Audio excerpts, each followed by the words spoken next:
My name is Vrath, third cycle observer for the Kalthreen Dominion, assigned to what we believed would be the simplest conquest in our empire's 15,000-year history. Earth, a backwater planet orbiting an unremarkable star inhabited by soft, fragile creatures who killed each other over imaginary lines on maps, and whose idea of advanced technology was hurling metal tubes filled with explosives at one another. We called them animals. By the great voids, how stupidly arrogant we were. The briefing took place 3 rotations before the invasion fleet arrived at their solar system. Commander Zalthor stood before the assembled officers, his 4 eyes gleaming with what I can only describe as contempt mixed with boredom. His mandibles clicked together in that particular way that suggested he considered this entire operation a waste of resources. Preliminary scans complete, he announced, his voice carrying that distinctive rasp of someone who has seen too many conquered worlds to find excitement in another. Population approximately 8 billion. Technological development. Primitive. Nuclear fission. Achieved but barely utilized for propulsion. No energy shields. No plasma weaponry. No quantum communication arrays. A ripple of amusement passed through the assembled officers. Lieutenant Krintha, sitting 2 seats to my left, made a dismissive gesture with her middle appendage. "Permission to speak, Commander?" she asked. "Granted.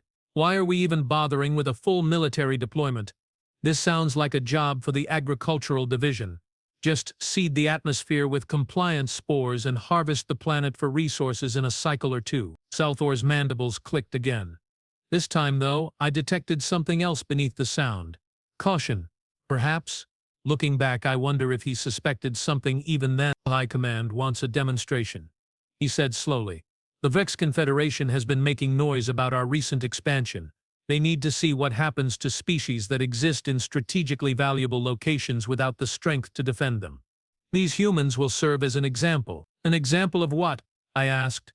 "How to die screaming." The room erupted in laughter. Oh, how we laughed. The invasion began on what the humans called a Tuesday. We materialized our fleet in low orbit, standard intimidation formation. 200 warships, each one capable of glassing a continent. Our shields shimmered with enough energy to deflect anything these primitives could throw at us. The plan was simple, elegant, and had worked on 47 previous worlds without significant variation. Step 1. Broadcast a message of surrender in all major languages. Step 2. Demonstrate our power by destroying a military installation or 2. Step 3. Wait approximately 6 of their hours for the inevitable capitulation. Step 4. Install a puppet government and begin resource extraction. We expected the entire operation to take less than 1 of their planetary rotations. I was stationed aboard the flagship Relentless Authority, monitoring communication channels as our message blanketed their planet. "People of Earth." The transmission began in over 2,000 languages simultaneously. "You now exist under the sovereignty of the Kalthreen Dominion. Resistance is futile. Surrender is mandatory. You have 6 hours to comply or face systematic extermination. This is your only warning." Then we waited. The first responses came within minutes. Panic, mostly. Their primitive networks lit up with terrified chatter. News broadcasts scrambled to make sense of what was happening.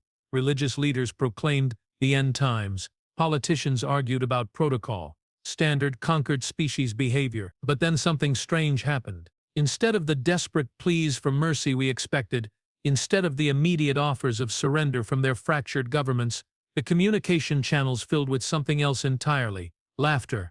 Not nervous laughter, mind you, not the hysterical giggling of minds breaking under pressure. This was different, darker. A sound that made my sensory organs twitch with something I did not yet recognize as fear. "Commander," I reported, "the dominant response to our ultimatum appears to be amusement." Zalthor's eyes narrowed. "Explain." I played back a sampling of the intercepted communications. A grizzled military officer with gray hair and scars on his face, addressing what appeared to be his subordinates. "6 hours," he said, and then he laughed, a sound like grinding stones. "These idiots just gave us 6 hours to prepare.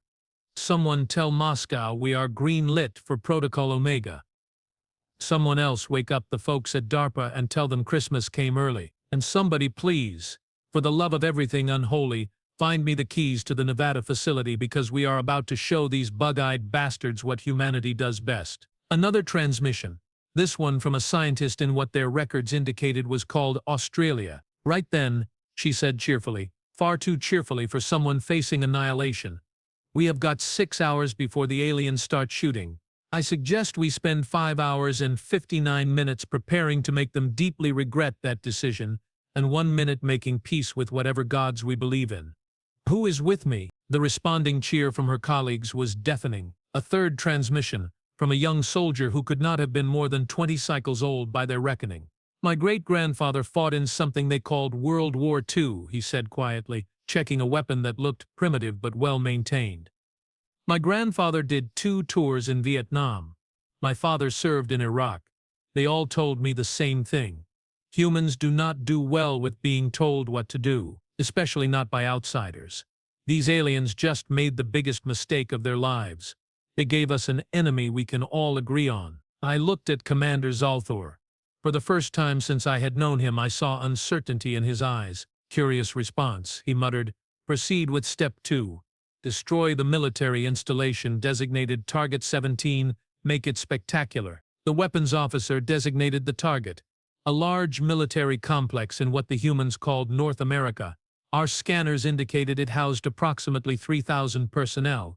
The perfect demonstration of our power. The plasma lance fired. At this point I should explain something about Kalthreen plasma weaponry. It operates at temperatures exceeding 15,000 degrees. It can punch through solid rock like it is not even there. It can reduce a city block to superheated vapor in seconds. Nothing these humans had should have been able to stop it. The beam struck their shield. Yes, you read that correctly. Their shield. It materialized less than a second before impact. A shimmering field of energy that caught our plasma lance and dispersed it harmlessly into the atmosphere. The light show was actually quite beautiful in a terrifying sort of way. The weapons officer stared at his console like it had personally insulted his mother. Impossible, he whispered. They should not have that technology. Our scans indicated nothing of this nature. Zalthor's mandibles were no longer clicking. They had locked into a position I had learned indicated serious concern. Scan again, he ordered. Full spectrum. I want to know what we missed. The results came back within minutes, and they changed everything. Commander, the scanning officer reported, her voice shaking slightly, I am detecting energy signatures across the planet that were not there during our initial survey. Hundreds of them. Thousands. They are appearing everywhere. It is as if the entire planet just woke up. What kind of energy signatures? Defensive grids. Power generation facilities operating at levels that should not be possible with their technology. Underground installations that our sensors cannot fully penetrate. And something else, sir. Something big. Multiple massive energy sources, location classified beneath their oceans and mountain ranges. I pulled up the visual feeds from our observation drones. All across the planet, structures were rising from the ground. Massive cannons, shield generators, launch facilities for weapons we could not immediately identify. In the span of less than an hour, Earth had transformed from a primitive backwater into a militarized fortress. How? Zalthor demanded. How did they hide this from our scouts? They did not hide it, sir, the scanning officer replied. According to these readings, most of this technology was not active during our survey. They shut it all down, went dark, made themselves look primitive. A cold sensation crawled up my spine. Commander, I said slowly, I think they were waiting for us. Before Zalthor could respond, every communication channel on the ship suddenly activated simultaneously. Override protocols engaged. Someone was hacking our systems, and doing it so easily it was almost insulting. A face appeared on our screens. Human, female, middle-aged, with short dark hair and eyes that held absolutely zero fear. She sat in what appeared to be a command center, surrounded by other humans working at various stations. Behind her, a flag with stars and stripes hung on the wall. Hello there, she said pleasantly. My name is General Catherine Hayes, United Earth Defense Coalition. I believe you gentlemen and ladies, and whatever other genders you might have, just declared war on my planet. I wanted to personally thank you for that. Zalthor found his voice. Thank us. Her smile was the most terrifying thing I had ever seen. It did not reach her eyes. Oh yes, she continued. See, humanity has this problem. We fight among ourselves constantly. Wars, skirmishes, genocides, all that fun stuff. Democrats versus Republicans, Capitalism versus communism, religion versus secularism. We cannot seem to stop killing each other over the stupidest things. It is honestly embarrassing. She leaned forward and that smile grew wider. But every so often, maybe once or twice a century if we are lucky, something comes along that makes us remember something important, something we forget during peacetime but never truly lose. When you threaten all of humanity, when you give us a common enemy, when you make the fundamental mistake of thinking we are just animals. Well, she gestured to someone off-screen. The view shifted to show a tactical display of Earth. Red dots, thousands of them appeared across every continent and ocean. That is when you find out what we really are. General Hayes finished. We are survivors, Commander. We are problem solvers. We are the species that looked at the food chain and decided we did not like being in the middle, so we invented weapons and climbed to the top. We are the creatures that survived ice ages, supervolcanoes, plagues, and our own stupidity, and most importantly, we are the animals that do not know when to quit. You cannot win this war, Zalthor said, but his voice lacked conviction. Probably not. Hayes agreed cheerfully. Your technology is better, your ships are faster, your weapons are stronger. On paper, you should wipe us out in days. But here is the thing about humans, Commander. We do not fight fair, we do not follow the rules, and we absolutely positively refuse to die quietly. She stood up, and the camera followed her as she walked to a window overlooking a city filled with people going about their business, apparently unconcerned about the alien armada in orbit above them. You gave us 6 hours, she said softly. That was your first mistake. In 6 hours, a human can accomplish a lot. We can say goodbye to loved ones. We can make peace with our gods. We can prepare for the end. She turned back to face the camera, and the expression on her face made my blood run cold. Or we can spend those 6 hours figuring out how to kill you. The transmission cut out. For a long moment, silence filled the bridge of the relentless authority. Then Zalthor straightened, his military training overriding his uncertainty. All ships, battle formation Delta 7, target their population centers. If they want a war, we will give them extinction. The fleet moved into position, weapons charged, targeting solutions calculated. That was when the humans fired back. The first volley came from the surface. Railguns. We later learned, though not like any railguns we had encountered before, these were massive continent-spanning weapons that used Earth's own magnetic field to accelerate projectiles to near light speed. The slugs were simple, dense metal, nothing fancy. But at those velocities, they did not need to be fancy. 3 ships in the outer formation simply ceased to exist. One moment they were there, shields at maximum, weapons charging. The next moment they were clouds of superheated debris expanding in space. Evasive maneuvers, Zalthor shouted. The second volley launched before we could react. Then a third, then a fourth. The humans were not aiming for precision kills. They were filling orbital space with so much metal that dodging became impossible. 6 more ships destroyed. 2 heavily damaged. Return fire. All weapons. We did.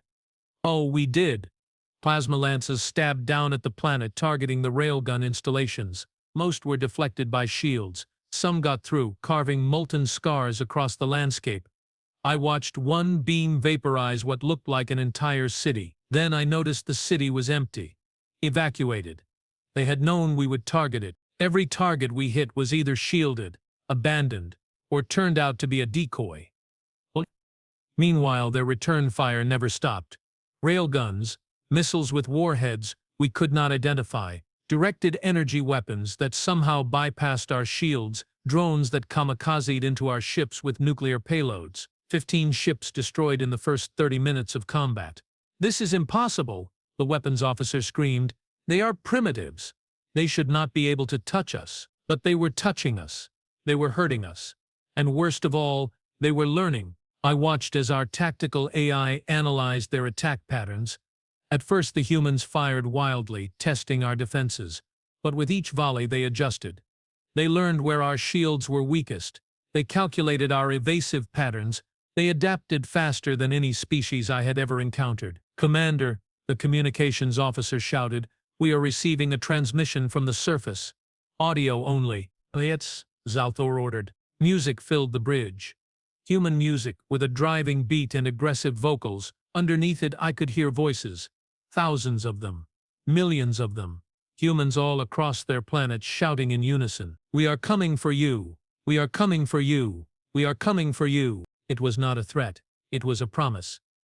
It was a war cry from a species that had spent 10,000 years perfecting the art of killing each other and had just found a new target for all that accumulated expertise. Then something appeared on our sensors that made absolutely no sense. "Sir," the scanning officer said, his voice barely a whisper, "I am detecting launch signatures. Lots of them. Coming from Earth, heading into deep space." "Missiles?" Zalthor asked. "No, sir. Ships. Small, fast, single-pilot craft. Hundreds of them. Thousands. They are launching from every major population center." I pulled up the visual feed. Small ships, barely larger than our fighters, were screaming up from Earth's atmosphere at impossible speeds.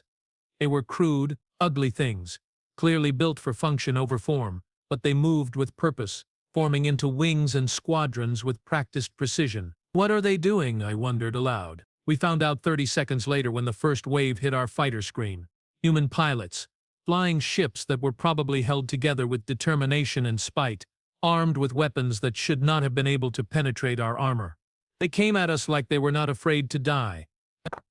No worse than that. They came at us like they were eager to die, as long as they took us with them. The combat was brutal. For every human ship we destroyed, they took out 2 of ours. They rammed us when they ran out of ammunition. They used their ships as missiles when their engines failed. One pilot, her craft crippled and drifting, manually detonated her reactor core right next to our fuel depot ship. The explosion took out 4 more vessels. "Pull back," Zalthor finally ordered. "All ships retreat to high orbit.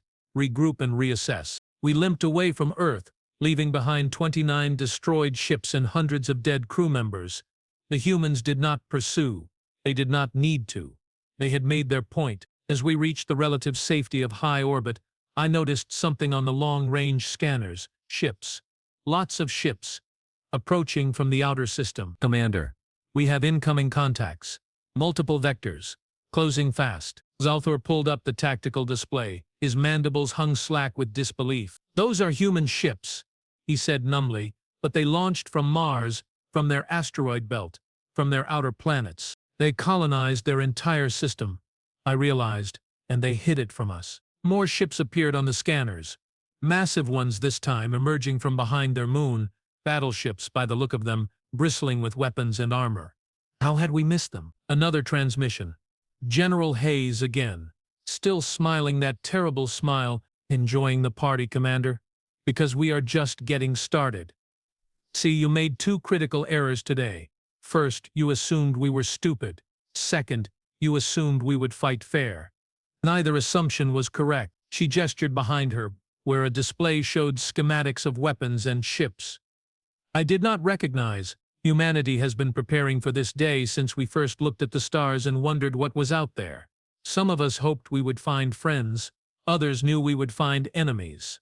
Guess which group got more funding? Behind her, I could see scientists and engineers working frantically, building something, modifying something, creating something. "You have better technology than us," Hayes continued. "That is a fact. But you know what we have that you do not? Desperation. Creativity. And 5 billion people who just watched you try to kill them and are now really, really annoyed about it." She leaned close to the camera one more time. "Your 6 hours are up, Commander. Our turn." The transmission ended. That was when Earth's moon opened fire. The entire thing. The whole moon. It was not a natural satellite at all. It was a weapon platform disguised dormant, waiting for exactly this scenario. Particle beams lanced out from hidden installations across its hectic. Missile batteries that had been concealed for who knows how long launched their payloads. We ran. We retreated. We fled. The retreat was not strategic. It was not tactical. It was pure, unadulterated panic. I have served in the Kalthreen military for 16 cycles. I have witnessed the subjugation of 4 different species. I have seen worlds burn and civilizations crumble, but I had never, not once, seen a Dominion fleet run away from a primitive species like scared younglings fleeing from a predator. Yet there we were, limping away from Earth's lunar orbit with half our ships damaged or destroyed, and those terrifying human vessels pursuing us like hungry scavengers. Commander Zalthor stood at the bridge viewport, watching the blue-green planet recede behind us. His mandibles clicked rhythmically, a nervous tick I had never seen from him before. Around us, the bridge crew worked in near silence, broken only by the occasional damage report or course correction. Status. Zalthor finally said, his voice hoarse. Lieutenant Krintha consulted her tactical display. 42 ships, operational. 17 heavily damaged but mobile. 29 confirmed destroyed. Total casualties estimated at 12,000 crew members. 12,000. In less than 2 hours of combat, against a species we had labeled as primitives. And the humans. Krintha hesitated. Still pursuing, sir. They have deployed approximately 300 combat vessels from various positions throughout their solar system. They are maintaining a pursuit course, but staying just outside our maximum weapons range. They are hurting us, I said quietly. Zalthor turned to look at me. What? They are not trying to destroy us immediately. They are pushing us in a specific direction. Look at the pursuit vectors. I brought up the tactical overlay. The human ships were not arranged for maximum offensive capability. Instead, they formed a loose net behind and to the sides of our fleet, leaving only one clear avenue of escape, toward the outer system, Zalthor observed. Why would they want us to go there? We found out 20 minutes later. The ambush came from their asteroid belt. Hundreds of rocks, each one hollowed out and filled with weapons, engines, and very angry humans. They had turned their entire asteroid field into a minefield, and we had flown right into it. The asteroids came alive all at once. Thrusters fired, repositioning the rocks into attack formations. Weapons ports opened across surfaces that had looked natural moments before. And then they opened fire. The difference between this attack and the orbital battle was stark. In orbit, the humans had been defending their home, fighting with the desperation of cornered animals. Here in the belt they fought with the patience of hunters who had prepared their trap carefully and were now watching it spring shut. Evasive maneuvers, Zalthor ordered, but there was nowhere to evade to. The asteroids were everywhere, and each one was a weapons platform. Missiles launched from concealed bays. Railgun emplacements calculated firing solutions with impossible accuracy. And worst of all, some of the asteroids themselves began to move, using massive engines to turn entire mountains of rock into kinetic weapons. The cruiser Infinite Dominance took a direct hit from an asteroid the size of a small city. The ship crumpled like paper. 2 frigates collided while attempting to dodge, their shields interfering with each other at exactly the wrong moment. The resulting explosion consumed both vessels. Return fire! All batteries. We did. Our plasma lances carved through asteroids like they were nothing, vaporizing rock and metal and human installations. But for every asteroid we destroyed, 2 more appeared from positions we had not detected. It was like fighting a swarm of insects, each one small and individually weak, but collectively overwhelming. Sir, the communications officer shouted, we are receiving another transmission. It is from one of the asteroids. Ignore it. Zalthor snapped. Sir, they are broadcasting on all frequencies, including our command channels. They have overridden our encryption again. A new face appeared on our screens.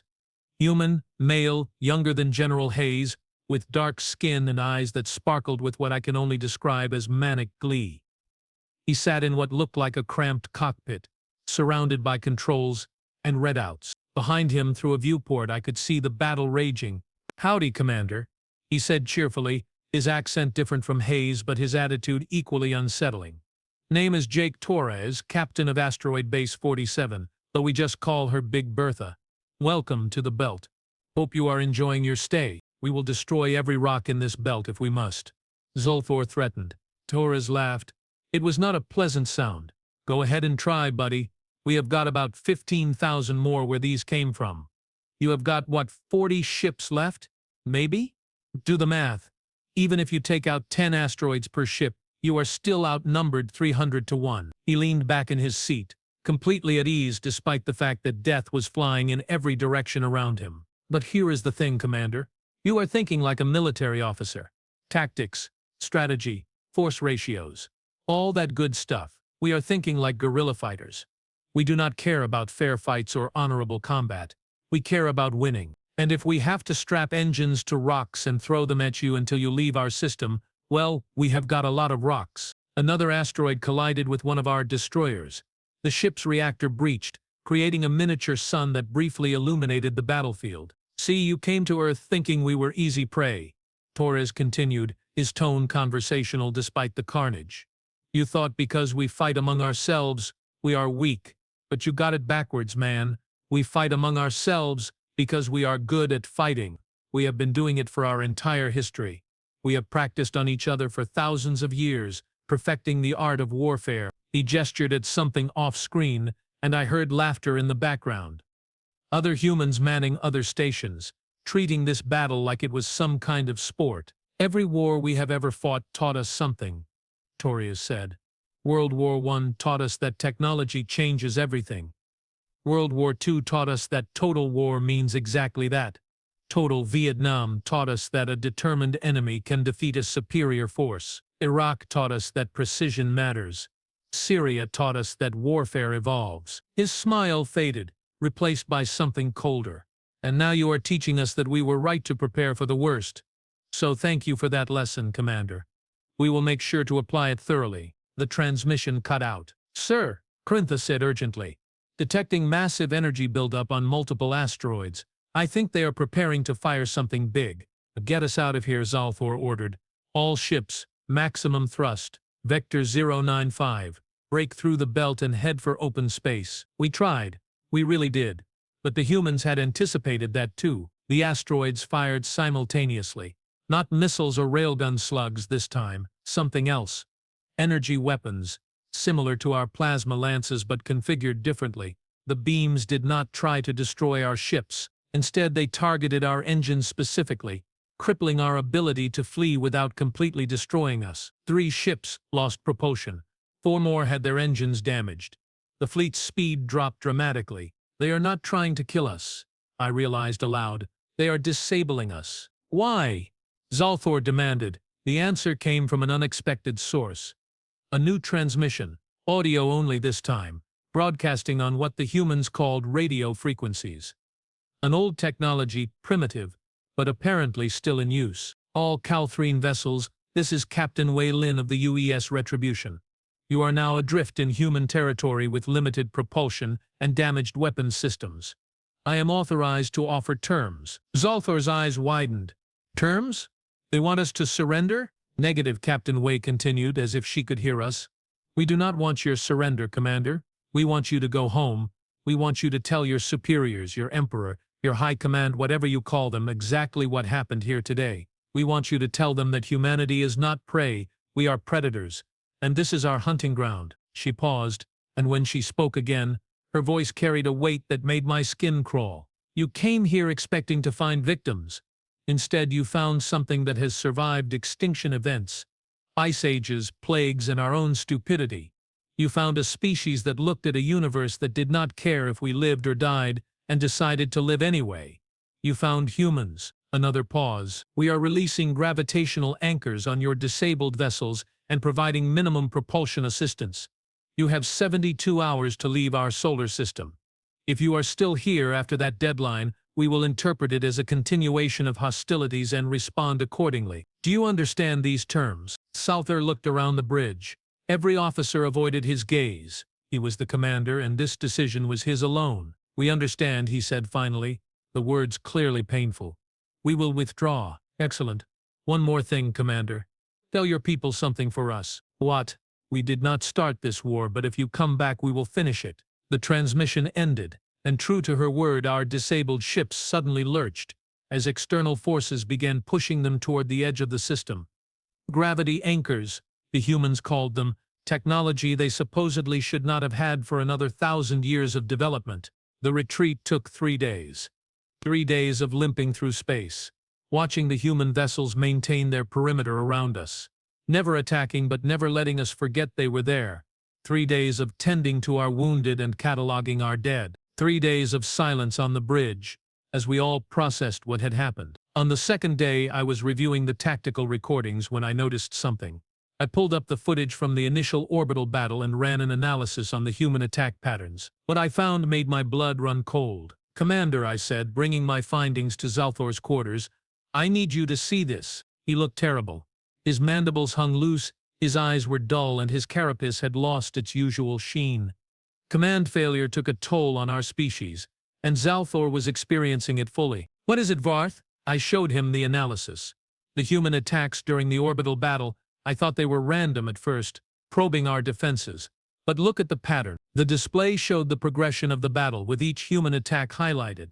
Early strikes were scattered, seemingly uncoordinated, but as the battle progressed, the attacks became more focused, more efficient. They were learning, Zalthor said. More than that, sir. They were testing. Look here. I pointed to a series of attacks against our shield generators. These strikes were not meant to destroy. They were collecting data, analyzing our shield frequencies, our power distribution, our defensive protocols. I pulled up another data set. And here, during the asteroid ambush, every disabled ship was hit in exactly the same spots. Engine couplings, power relays, command systems. Surgical strikes designed to cripple without killing. Zalthor stared at the display. They planned this, all of it. Yes, sir. The question is, how long have they been planning? We got our answer on the third day, just as we were crossing the heliopause that marked the edge of Earth's solar system. One final transmission. General Hayes again, but this time the setting was different. She stood in what looked like a museum, surrounded by artifacts of human history. Weapons, uniforms, flags from conflicts I did not recognize. Commander Zalthor, she said, and the fact that she used his name sent a chill through me. I wanted to give you something to think about on your journey home. She walked through the museum, the camera following. This is a Spartan shield from ancient Greece. The Spartans were warriors who held off an army of hundreds of thousands with just 300 soldiers. They knew they would die. They went anyway. She moved to another exhibit. This is a rifle from World War I. Humans fought that war in trenches, filled with mud, disease, and poison gas. Millions died. Neither side would surrender. Another exhibit. This is from Vietnam, a war where a technologically inferior force defeated the most powerful military on Earth through sheer determination and guerrilla tactics. She stopped in front of a large display showing various spacecraft and satellites. And this is from our space program. In less than 100 years, we went from first flight to landing on our moon. We did it not because it was easy, but because it was hard. Because we wanted to see if we could. She turned to face the camera directly. Every single human learns this history. We study our wars, our victories, our defeats. We analyze what worked and what did not. We plan for threats we have never encountered because we know, deep down, that the universe is dangerous and we are just one species trying to survive in it. Her expression hardened. You asked me once how long we have been preparing for this. The answer is, since we first looked at the stars and realized we might not be alone. Every war we fought, every weapon we developed, every strategy we tested, it was all practice for the day someone like you showed up. She gestured around the museum. You called us animals, Commander. You were right. We are animals, but not the kind you thought. We are not prey species that run and hide. We are apex predators that adapted to hunt in packs, that developed tools to overcome physical limitations, that learned to cooperate with former enemies when facing a greater threat. Hayes walked closer to the camera, her face filling the screen. Go home, Commander. Tell your superiors that Earth is off limits. Tell them that humanity is not interested in joining your empire. Tell them that if they come back, we will not be as merciful as we were today. Merciful? Zalthor whispered. Hayes smiled, that terrible smile again. You lost 42 ships and 12,000 crew. We could have killed you all. We chose not to. We wanted you to deliver a message. Consider that mercy, Commander. Consider what we could have done if we actually wanted you dead. She stepped back. Safe travels, Commander Zalthor of the Kalthreen Dominion. We hope we never see you again. The transmission ended just as our lead ships crossed into interstellar space. The human vessels that had been shadowing us stopped at the heliopause, forming a line that marked the boundary of their territory. We continued on in silence. The journey back to Dominion space took 6 weeks. 6 weeks of writing reports, analyzing data, and trying to understand what had gone so catastrophically wrong. 6 weeks of realizing that everything we thought we knew about primitive species was incorrect. When we finally arrived at the Dominion capital world, I expected punishment. Court-martial for Zalthor. Certainly, possibly execution for failure. Instead, we were ushered directly to the High Council chambers. The council consisted of 7 ancient Kalthreen, each one a veteran of countless conquests. They sat on their elevated platform, looking down at us with expressions I could not read. "Commander Zalthor," the Council Prime spoke. "Report." Zalthor gave his account. The initial invasion, the unexpected resistance, the retreat, the losses. He spoke for over an hour, detailing every mistake, every miscalculation, every failure. To his credit, he took full responsibility. When he finished, silence filled the chamber. 42 ships. Council Prime said slowly. "Lost to a species that has not even achieved faster than light travel." "Yes, Prime. And they allowed you to retreat. They could have destroyed your entire fleet but chose not to." "Yes, Prime." "Why?" "To send a message, Prime. To warn us that Earth is defended." Another long silence. "This is unprecedented." One of the other council members said, "No primitive species has ever mounted such resistance." "Perhaps they are not primitive," I said before I could stop myself. 7 pairs of eyes turned to me. "Explain," Observer Vrath, Council Prime commanded. I took a breath. "We judged them by their technology and found it lacking. But we did not judge their capability, their adaptability, or their determination. We assumed that because they fight among themselves, they are weak. But what if the opposite is true? What if constant conflict has made them stronger?" I pulled up the data I had collected. They have fought wars continuously for their entire recorded history, not just small skirmishes, but massive conflicts involving millions of combatants. They have developed and discarded countless military doctrines. They have experienced every type of warfare, from individual combat to weapons of mass destruction. The council members leaned forward, interested despite themselves. "And critically," I continued, "they have learned from every defeat. When we study their history, we see a pattern. They lose battles, analyze what went wrong, adapt, and come back stronger. It is not that they never fail. It is that they never let failure be final." "Are you suggesting we cannot defeat them?" Council Prime asked, and there was danger in his voice. "I am suggesting that defeating them would cost far more than Earth is worth," I said carefully. "They have militarized their entire solar system. They have technology they kept hidden until they needed it. They have a population of billions, all of whom seem willing to fight, and most importantly, they have proven they can damage our forces significantly." I displayed the casualty reports. 12,000 dead. Prime. "That is more casualties than we suffered in our last 5 conquests combined, and that was just their opening move. If we go back with a larger fleet, they will adapt. They will learn. They will become more dangerous." Zalthor spoke up. "With respect, Prime, I agree with Observer Vrath. The humans are not worth the cost. There are other worlds to conquer, other systems to claim. Earth should be marked as prohibited and left alone." The council deliberated in silence for what felt like an eternity. Finally, Council Prime spoke. "Your recommendation is noted and will be considered. In the meantime, Earth will be placed under Quarantine Protocol 7. No Dominion ships are to approach their system. All member species of our empire will be notified that humanity is classified as hostile and contact is forbidden." He fixed Zalthor with a hard stare. "You failed, Commander. Your fleet was defeated by primitives. Under normal circumstances, this would warrant severe punishment." Zalthor straightened. "I understand, Prime. However," Council Prime continued, "you also succeeded in gathering valuable intelligence about a potential threat. You identified an enemy and survived to warn us about them. That has value." He gestured dismissively. "You are reassigned to Frontier Patrol. Your record will note this defeat, but you will retain your rank and command. Do not fail us again." "Yes, Prime. Thank you, Prime."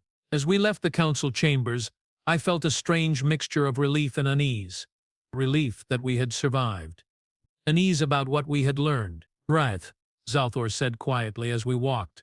"Do you think they will come for us?" I thought about General Hayes, about Captain Torres, about all those human faces filled with determination and rage. "Not yet," I said finally. "They are still confined to their solar system. They do not have faster-than-light travel." "Yet," Zalthor said. "Yet," I agreed. We both knew what that meant. The humans had proven they could learn, adapt, and overcome impossible odds. How long before they developed the technology to leave their system?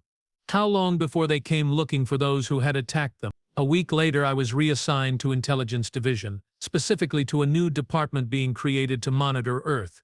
Apparently, the High Council had decided that the humans were worth watching carefully. My first assignment was to review all available data about their technological development. What I found terrified me. 50 years ago, they had achieved nuclear fission. 20 years ago, they had developed quantum computing. 10 years ago, they had tested their first fusion reactor. And according to the latest intelligence from our deep space monitoring stations, they had just launched 3 massive construction projects in orbit around their star. When I asked what the projects were, the intelligence officer showed me the scans. "We think they are building ships, sir. Big ones. And based on the energy signatures, they are testing some kind of new propulsion system." I stared at the data. My worst fears confirmed. "How long?" I asked. "Until they have faster-than-light capability. Our analysts estimate between 5 and 10 years.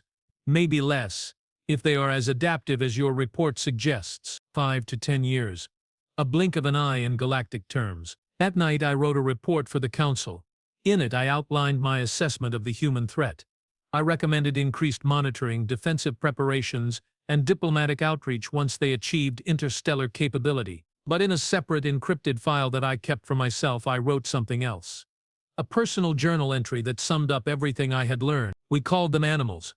We thought they were prey. We believed their primitive technology made them weak. We were wrong about everything. Humans are not animals in the way we understood the term. They are survivors. They are warriors. They are a species that has turned adversity into strength and failure into learning. And worst of all, we have made them angry. I do not know what the future holds. Perhaps the humans will develop faster than light travel and come for revenge. Perhaps they will remain in their system, content to defend their borders. Perhaps they will forget about us entirely. But I doubt it. Because if there is one thing I learned about humans during those 3 days of combat, it is this: they do not forget, they do not forgive, and they do not We called them animals. They proved us right. They are predators, and we just taught them that there is bigger prey in the galaxy. May the great voids help us all when they come hunting.